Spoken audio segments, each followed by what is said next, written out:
नमस्कार.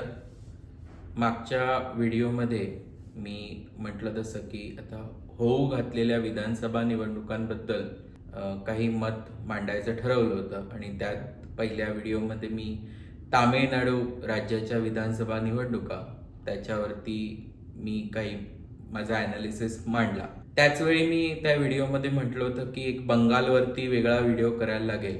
त्यावेळी मी थोडा साशंक होतो की बंगालची निवडणूक होते की नाही होते, कारण की SIR प्रक्रियेमध्ये पश्चिम बंगालमधलं सरकार जे ममता बॅनर्जींच्या नेतृत्वात आहे ते निवडणूक आयोगाला सहकार्य करत नव्हतं. ती प्रक्रिया पूर्ण करण्यासाठी आवश्यक ते रिसोर्सेस निवडणूक आयोगाला पुरवायला पाहिजेत ते सरकारमार्फत पुरवले जात नव्हते.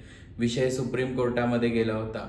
पण आता बंगालची निवडणूक जाहीर झालेली आहे. जी मतदार यादी शुद्धीकरण जितकं झालंय त्या आधारावरती निवडणूक आयोगाने जवळ 60 लाख मतदारांची नावं ही बाद केली आहेत, कारण की ते एकदम मृत झाले आहेत मतदार किंवा त्यांची नावं 2 मतदारसंघांमध्ये किंवा वेगवेगळ्या राज्यांमध्ये आढळलेली आहेत. असे मतदारांची नावं त्यांनी मतदार यादीतून बाद केली आहेत. त्याचसोबत अजून 60 लाख मतदार असे आहेत की ज्यांच्याकडून ते जे फॉर्म आहेत ते फॉर्म एकतर पूर्णपणे आलेले नाही आहेत, त्यांना जी आवश्यक कागदपत्र लागतात ती मिळाली नाही आहेत आणि अशामुळे ते ॲडज्युडिकेशनच्या केसमध्ये म्हणजे म्हणू शकतो की कायदेशीर प्रक्रियेमध्ये अडकलेले असे काही मतदार आहेत. आणि त्याच्यावरती आता ती प्रक्रिया जितकी त्याच्यानंतर झाली येत्या काही दिवसात त्या आधारावर मतदार यादी बनली आहे आणि आता मतदानासाठी तारखा जाहीर झालेल्या आहेत. तर 23 एप्रिल आणि 29 एप्रिलला बंगालमध्ये मतदान आहे आणि 4 मेला निकाल आहे. बंगालवरती बोलताना खरं तर एका व्हिडिओमध्ये बोलणं पण अवघड आहे, त्यामुळे बंगालवरती 2-3 व्हिडिओ होऊ शकतात. तर आजचा बंगाल बाबतचा विषय आहे बंगालची राजकीय पार्श्वभूमी आणि बंगालमधल्या सत्तांतराचे वैशिष्ट्य. विशेषतः बंगालबद्दल म्हणायचं झालं तर बंगाल हे असं राज्य आहे की ज्याने भारताच्या स्वातंत्र्य लढ्यातही खूप महत्त्वपूर्ण योगदान दिलेलं आहे. सीमे सुरक्षेच्या दृष्टीने विचार केला तर जम्मू काश्मीर सारखंच पंजाब आणि बंगाल ही दोन्ही राज्य फार महत्त्वाची आहेत, कारण की एक पाकिस्तानच्या नजदीक राज्य आहे पंजाब आणि बंगाल हे बांगलादेशच्या नजदीक आहे. परत चिकन नेक वगैरे हे विषयही राष्ट्रीय सुरक्षेच्या दृष्टीने फार महत्त्वाचे आहेत. बंगाल बाबत अजून काही सांगायचं झालं तर इंडस्ट्रीयल ग्रोथच्या दृष्टीने एकेकाळी बंगालचं खूप मोठं योगदान भारतासाठी होतं, पण नंतरच्या काळामध्ये खूप काळ बंगाल हा कम्युनिस्ट राजवटीच्या छत्रछायेखाली गेला आणि तिथून बंगालचा एक औद्योगिकदृष्ट्या ऱ्हास सुरू झाला आणि बंगालचं सगळं चित्र बदललं. आता जर म्हटलं राजकीय पार्श्वभूमीबद्दल तर महाराष्ट्राचा विचार केला तर महाराष्ट्रात 1960 पासून अगदी आजपर्यंत जवळजवळ 20 मुख्यमंत्री झालेत. म्हणजे एकनाथ शिंदे हे महाराष्ट्राचे 20वे मुख्यमंत्री होते. देवेंद्र फडणवीस रिपीट झालेले मुख्यमंत्री आहेत. बंगालमध्ये 1947 पासून आजपर्यंत अगदी हाताच्या बोटावर मोजता येतील एवढेच मुख्यमंत्री झाले. 7च मुख्यमंत्री, त्याच्यात 4 काँग्रेसचे होते, 2 कम्युनिस्ट पक्षाचे आणि 1 आत्ताच्या तृणमूल काँग्रेसच्या ममता बॅनर्जी. त्यातही बघितलं तर बंगालचा राजकीय इतिहास हा म्हटलं तर 3 भागात आपण विभागू शकतो. एक स्वातंत्र्यानंतर म्हणजे 1947 नंतर 1977 पर्यंत काँग्रेसची राजवट होती. तिथे काँग्रेसचे मुख्यमंत्री, मग त्याच्यात सिद्धार्थ रे, अजय मुखर्जी वगैरे असे मुख्यमंत्री होते आणि त्यांनी राज्य चालवलं होतं बंगालचं. 1977ला काँग्रेसची सत्ता गेली आणि त्याच्यानंतर आजपर्यंत काँग्रेस तिथे काही सत्तेत आलेली नाही. 1977 पासून 2011 पर्यंत म्हणजे जवळजवळ 34 वर्ष बंगालमध्ये कम्युनिस्ट पक्षाची, ज्याला आपण म्हणू शकतो डावे पक्ष, त्यांची सरकारं होती आणि त्याच्यात मुख्यत्वे करून 2च मुख्यमंत्री झाले. त्यात एक ज्योती बसू आणि बुद्धदेव भट्टाचार्य. ज्योती बसू हे एकेकाळचे सर्वाधिक काळ मुख्यमंत्री राहिलेले नेते असं म्हणू शकतो, पण त्यांचाही रेकॉर्ड आधी सिक्कीमचे मुख्यमंत्री असलेले पवन कुमार चामलिंगन यांनी मोडला आणि आय थिंक ओडिसाचे नवीन पटनायक हे सुद्धा ज्योती बसूंपेक्षा जास्त कार्यकाळ राहिलेले मुख्यमंत्री झालेत. 1977 साली जे सत्तांतर झालं ते सत्तांतर काही कम्युनिस्ट पक्षाला लोकांमध्ये फार क्रेज होती अशातला भाग नाही.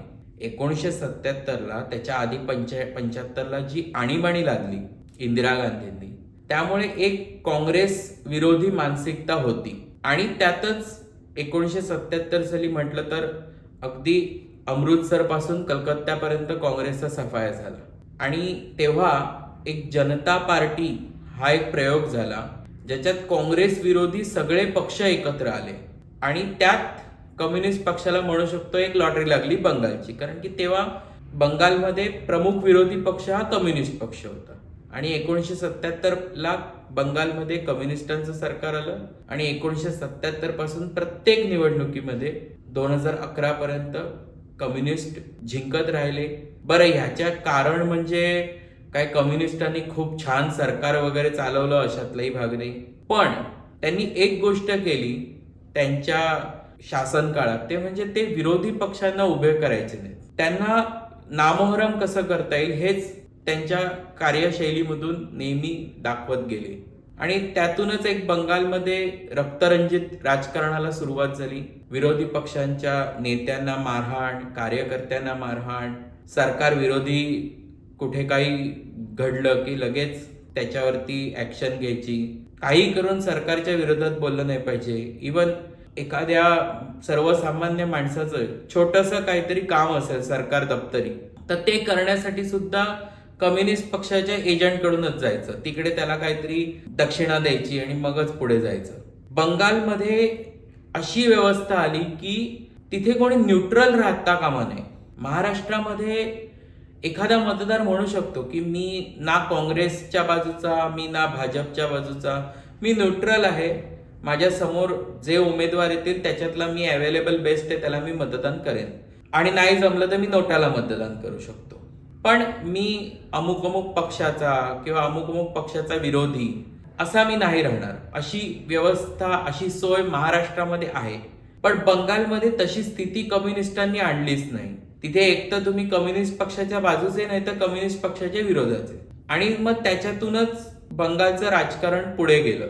म्हणून इतर राज्यांच्या तुलनेमध्ये जर बघितलं तर बंगालमध्ये मतदान खूप जास्त होतं, 85%, 90% वगैरे असं मतदान बंगालमध्ये होतं. त्याचं मुख्य कारण हेच आहे की मतदार न्यूट्रल राहू शकत नाही तिथे, किंवा चला मी इथं मतदान करत नाही असं नाही, ते काही ना काही पद्धतीने मतदान होतं. बरं, मतदान होतं सुद्धा आणि काही आधी निवडणुकींच्या बाबतीत तिथे मतदान करवलं पण गेलं. म्हणजे स्थानिक स्वराज्य संस्थांच्या निवडणुकांमध्ये असे प्रकार घडलेत बंगालमध्ये की मतदानाची वेळ संपायला आली तसं मतदान केंद्राचे दरवाजे बंद केलेत आणि तिथे कम्युनिस्ट पक्षाच्या पोलिंग एजंटने खोटी मतं टाकली आहेत किंवा मतपत्रिका ज्या त्यांच्या विरोधात मतदान केलंय त्या फेकून दिल्या आहेत. एखाद्या बूथवरती किंवा एखाद्या विभागामध्ये सरकारच्या विरोधी कोणाला मतदान झालं आणि तिकडे तो जिंकून आला किंवा त्याच्या जरा जिंकण्यासारखी मतं मिळाली हे कळलं की मग त्या इलाक्यामध्ये सरकारच्या विरोधात ऍक्शन घेणं, तिकडच्या लोकांच्या विरोधात सरकार ऍक्शन घेतं. हे असे प्रकार बंगालमध्ये घडलेत आणि आता ह्याला कोणत्या पद्धतीत लोकशाही म्हणून जस्टिफाय करायचं हे मलाही कळत नाहीये, कारण की हे जे प्रकार आहेत हे भीषण आहेत आणि लोकशाहीसाठी घातक आहेत. कम्युनिस्ट पक्षाचा आणि लोकशाहीचा तसाही काही संबंध नाही म्हणा. आता ह्या सगळ्या ह्याच्यामध्ये अजून एक गोष्ट होती ती म्हणजे काँग्रेस पक्षाची. काँग्रेसला दिल्लीमधलं स्वतःचं सरकार टिकवायचं होतं, म्हणून काँग्रेसने बंगाल आणि त्रिपुरा ही राज्य कम्युनिस्ट पक्षाला अगदी आंदण दिल्यासारखी झाली. म्हणजे खूपदा असं झालं की निवडणुकीच्या काळात काँग्रेसच्या मोठ्या नेत्यांची सभा जाहीर केली जायची आणि आयत्या वेळी ते नेते त्या सभेला यायचेच नाहीत. त्याचा खूप निगेटिव्ह इम्पॅक्ट निवडणुकीच्या तोंडावर पडायचा आणि निवडणुकीच्या काळात असे मोठे नेते सभा रद्द करतात त्याचा खूप चुकीचा मेसेज जायचा आणि त्याच्यातून मतदान पुन्हा कम्युनिस्ट पक्षाला व्हायचं. असं त्रिपुरामध्ये झालंय, बंगालमध्ये तर तेच. 2004ला मनमोहन सिंगांचं सरकार हे कम्युनिस्टांवरतीच डिपेंड होतं, त्याच्यामुळे त्यांनी तर सगळ्या आशा सोडून दिल्या. आता ह्याच्यामध्ये काँग्रेसच्याच एक नेत्या ममता बॅनर्जी त्या या कम्युनिस्टांशी लढत होत्या. ग्राउंडवरती ममता दिदी या फायटर आजही आहेत. कम्युनिस्टांशी लढताना त्यांच्यावरही अटॅक झालेत, त्यांचं एकदा डोकं फोडलं होतं, त्या अगदी वरती हात लावून आल्या तसं म्हटलं तरी हरकत नाही. पण काँग्रेस काही करत नाही. काँग्रेसचं केंद्रीय नेतृत्व कम्युनिस्टांना अगदी मोकळी सूट देते. हे पाहून 1998ला ममता बॅनर्जी काँग्रेसमधून बाहेर पडल्या आणि त्यांनी त्यांचा स्वतःचा तृणमूल काँग्रेस हा पक्ष काढला. त्याच्यानंतर 2001 आणि 2006ची निवडणूक त्या लढल्या, पण त्यात त्यांना यश नाही आलं. बरं, या काळात ममता बॅनर्जी भारतीय जनता पार्टीच्या नेतृत्वातली जी आघाडी आहे NDA त्याचा भाग होत्या. अटलजींच्या सरकारमध्ये त्या मंत्री होत्या. पण 2006 आणि 2001 ही निवडणुकीमध्ये त्यांचा अनुभव बघता त्यांना कळलं की भारतीय जनता पक्षाचं एवढं काही इथे बंगालमध्ये मोठं संघटन नाहीये आणि एकट्याच्या जीवावरती त्या काही कम्युनिस्टांशी लढू शकत नाहीत. मग त्यातल्या त्यात संघटन असलेला पक्ष कुठला, तर काँग्रेस पक्ष. तर 2009च्या निवडणुकीच्या तोंडावरती त्या काँग्रेस सोबत गेल्या. लोकसभा निवडणुकीच्या पार्श्वभूमीवरती UPAचा घटक बनल्या. काँग्रेस आणि तृणमूल काँग्रेसने एकत्र बंगालमध्ये लोकसभा निवडणूक लढवली आणि त्यात दोघांचे मिळून 45% मतं मिळाली आणि 19 जागा तृणमूल काँग्रेस आणि 6 जागा काँग्रेस, असं म्हणू शकतो. 25 जागा 42 पैकी तृणमूल आणि काँग्रेस या दोन पक्षांनी मिळून मिळवल्या आणि तिथे पहिला कम्युनिस्ट पक्षाला हादरा बसला. 2 वर्षांनी 2011ची निवडणूक आली, तेव्हा ममता बॅनर्जी स्वतः, त्यांच्याकडे आता केंद्रातली सत्ता, रेल्वे मंत्री पद वगैरे होतं, त्यांनी रेल्वे बजेटमध्ये खूप घोषणा बंगालसाठी वगैरे केल्या आणि त्यात टाटांच्या नॅनोमुळे आंदोलन झालं.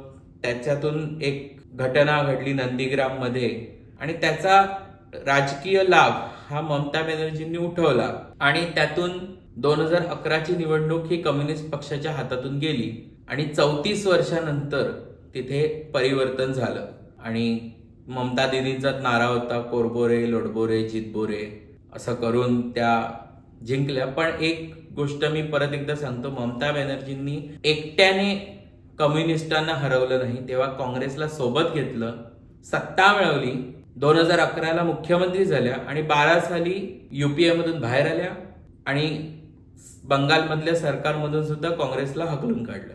आता जर विचार केला आजही, म्हणजे तुम्हाला लक्षात येईल की जेव्हा ममता दिदींनी UPA मधून बाहेर पडण्याचा निर्णय घेतला, तो पत्रकार परिषदेत जाहीर केला, तेव्हा ममता दिदींना पत्रकारांनी विचारलं होतं की आता बंगाल सरकारचं काय, तर तेव्हा ममता दिदींनी सहज उत्तर दिलं की केंद्रात काँग्रेसकडे बहुमत नाहीये, इकडे राज्यामध्ये आमच्याकडे बहुमत आहे, काँग्रेसला राहायचं असेल सत्तेत तर राहू शकतात, नाही राहिलं तरी चालतील. त्यामुळे ममता दिदींना एक प्रकारे ते म्हणू शकतो बहुमताचा अहंकार लगेच म्हणू शकतो 1 वर्षातच आला आणि त्यांनी काँग्रेसला त्यांची जागा दाखवून दिली. असो, जर बंगालचा हा आतापर्यंतचा प्रवास जर बघितला तर आधी काँग्रेस 47 ते 77, 77 पासून 2011 पर्यंत कम्युनिस्ट आणि त्याच्यानंतर ममता दिदींचं सरकार जे 2011 पासून आलंय, आज आता आहे 2026 पर्यंत तरी आहे. निवडणुकीत काय होईल ते कळेल. जेव्हा ममता दिदी मुख्यमंत्री झाल्या आणि 2014ला नरेंद्र मोदी हे पंतप्रधान पदाचे उमेदवार झालेले भाजपकडून, तेव्हा मोदींनी बंगालमध्ये एक भाषण केलं होतं आणि त्या भाषणात मोदी म्हणाले होते की कम्युनिस्टांमुळे बंगालमध्ये भरपूर खड्डे झालेले आहेत, आता अपेक्षा आहे की ते खड्डे भरले जातील. म्हणजे भारतीय जनता पक्ष हा मुळातच असा ममता विरोधी आहे, ममतांबद्दल चीड आहे असं नाहीये. भाजपच्या प्रत्येक कार्यकर्त्याला आणि नेत्याला माहिती आहे की ममता बॅनर्जींनी कम्युनिस्टांशी लढाई केलेली आहे, अगदी जीवावर बेतेल अशी लढाई केलेली आहे आणि आता त्यातून कम्युनिस्टांची राजवट त्यांनी उलथवली आणि जनतेने त्यांना एक संधी दिली ममता बॅनर्जींना, तर त्या काहीतरी चांगलं करतील ही अपेक्षा भारतीय जनता पक्षालाही होती आणि मोदींनी ती त्यांच्या भाषणातून एक व्यक्त पण केली.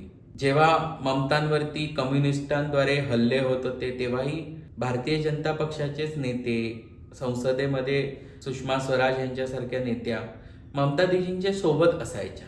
पण म्हणतात ना की ममता बॅनर्जी ह्या राजकीय दृष्ट्या शत्रू आहेत आणि त्या शत्रू ह्यासाठी झाल्या कारण की त्यांचा कारभार, आता ममता दीदींचा कारभार त्यांनी जो 2011 पासून केलाय त्याच्यावरती पण एक वेगळा व्हिडिओ बनेल आणि त्याच्यातून भारतीय जनता पक्ष हा ममतांचा विरोधी पक्ष कसा झाला तेही आपण चर्चा करू, म्हणजे मी माझं मत मांडेन. पण आता बंगालमध्ये काय होणार, 2026 ची निवडणूक येऊ घातली आहे, तर काय होईल बंगालमध्ये. तर आज भाजप आणि ममता बॅनर्जी हे दोन प्रमुख विरोधी पक्ष आहेत बंगालमध्ये. कम्युनिस्ट पक्षाचा मागच्या निवडणुकीतच सफाया झालाय. बरे, आज भाजप जे मुद्दे उचलतोय म्हणजे बांगलादेशी घुसखोर म्हणा, सीए म्हणा, एनआरसी म्हणा, हे सगळे मुद्दे एकेकाळी ममता बॅनर्जी उचलत होत्या. अंदाजाने 4 ऑगस्ट 2006 ममता बॅनर्जींनी लोकसभेमध्ये ह्याच बांगलादेशी घुसखोरांबाबत चर्चा करण्यासाठी स्थगन प्रस्ताव लोकसभेमध्ये आणला होता आणि त्यावेळेचे स्पीकर असलेले सोमनाथ चटर्जींनी काही कारणामुळे तो प्रस्ताव फेटाळला. तर ममता बॅनर्जींनी अक्षरशः असे कागद पुरावे असल्यासारखे गड्डीच्या गड्डी उचलली आणि ती त्या आसन म्हणजे जिथे चेअर, जिथे स्पीकर बसतात, त्यावेळी तिथे स्पीकर नव्हते, उपसभापती होते, त्यांच्यावर फेकले. हे असे प्रकार ममता दीदींनी केलेत का, तर तेव्हा त्यांना बांगलादेशी घुसखोर ही चिंतेचा विषय होता. आज तेच मुद्दे भाजप घेत आहे, तर ममता दीदींना ते नकोय. अर्थात त्यांचं राजकारण आहे, ममता दीदींचं, त्यांची वोट बँक आहे, अशा बऱ्याच गोष्टी आहेत. पण हे 2026ला आता होणार काय, तर मी म्हटलं तसं बंगालच्या राजकीय पार्श्वभूमी जर नीट बघितली तर त्या बंगालच्या राजकारणाचं वैशिष्ट्य आहे की तिकडे फारसं सत्तांतर होत नाही. बंगाल म्हणजे काय राजस्थान किंवा हिमाचल प्रदेश नाही, दर 5 वर्षांनी सरकार बदलेल, राजकीय पक्ष बदलतील सत्तेतले. बंगालमध्ये तुरळक सत्तांतर झाली, म्हटलं जसं 77 आणि त्याच्यानंतर 2011. आणि दुसरी गोष्ट, बंगालमध्ये जे सत्तांतर होतं ते दीर्घ काळासाठी होतं. त्यामुळे बंगालचं एक वैशिष्ट्य म्हणूया की एकदा सत्तांतर झालं की त्याच्यानंतर लगेच पुढच्या 5 वर्षांनी नवीन सरकार असं सहसा होत नाही बंगालमध्ये. दुसरी गोष्ट, बंगालचा निकाल हा सुस्पष्ट असतो. त्यामुळे आता काही न्यूज चॅनल किंवा कुठले स्टॅटिस्टिकल सर्वेवाले सांगत असतील काटेकी टक्कर आहे बंगालमध्ये वगैरे, भाजपला पण जवळजवळ 130 वगैरे जागा आणि तृणमूलला पण 140 150 जागा वगैरे, तर ही थूकपट्टी आहे. बंगालमध्ये असं कधीच होत नाही. मी तुमच्या समोर मागच्या 11 बंगालमधल्या विधानसभा निवडणुकींचे आकडे घेऊन आलेले आहे. 1972ला काँग्रेसचं सरकार आलं, 294 पैकी 216 जागा जिंकल्या. 1977ला कम्युनिस्ट आले, त्यांनी 231 जागा जिंकल्या. 1982ला पुन्हा कम्युनिस्ट आले, 238 जागा. 1987ला कम्युनिस्ट आले, 251 जागा. 1991ला कम्युनिस्ट आले, 245 जागा. 1996ला पुन्हा कम्युनिस्ट आले, 203 जागा. 2001 मध्ये कम्युनिस्टांचं सरकार आलं, 199 जागा. 2006 मध्ये पण कम्युनिस्ट पुन्हा निवडून आले, 235 जागा.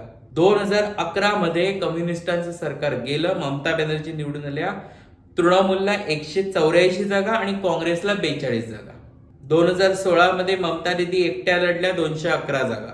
2021 मध्ये ममता दीदींना 215 जागा. या मागच्या 11 निवडणुकांचे आकडे मी तुम्हाला सांगितले. कुठेतरी काटेकी टक्कर वगैरे दिसली नाही.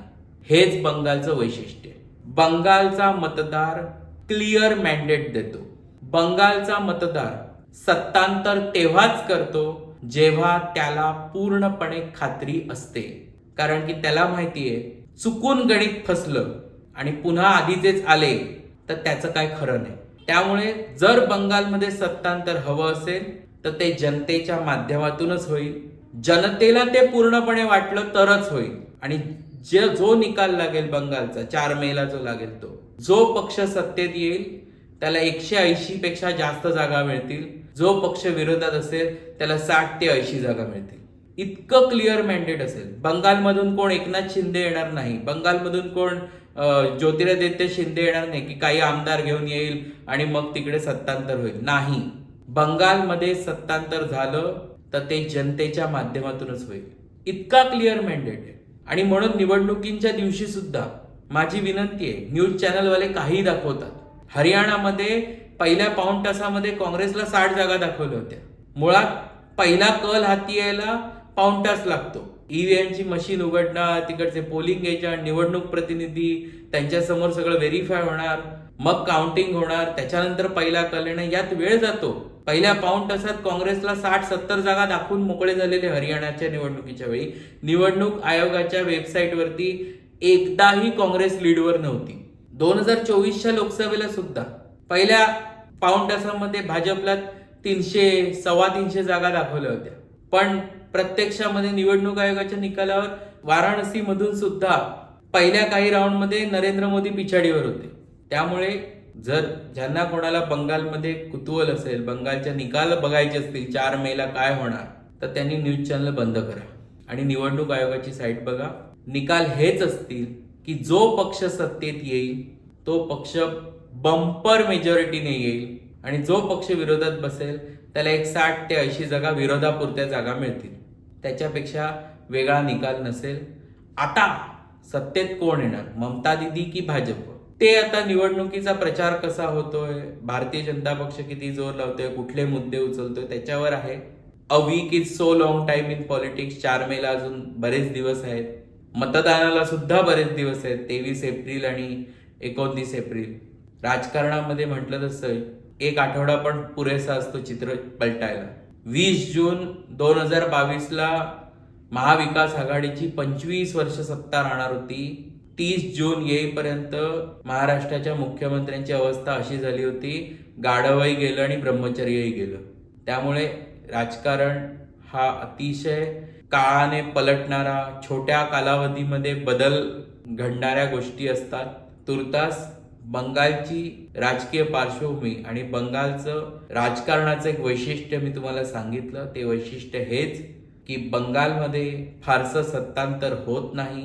जे सत्तांतर होतं ते दीर्घ काळासाठी होतं आणि बंगालच्या प्रत्येक निवडणुकीत मिळणारा मॅन्डेट हा क्रिस्टल क्लिअर असतो.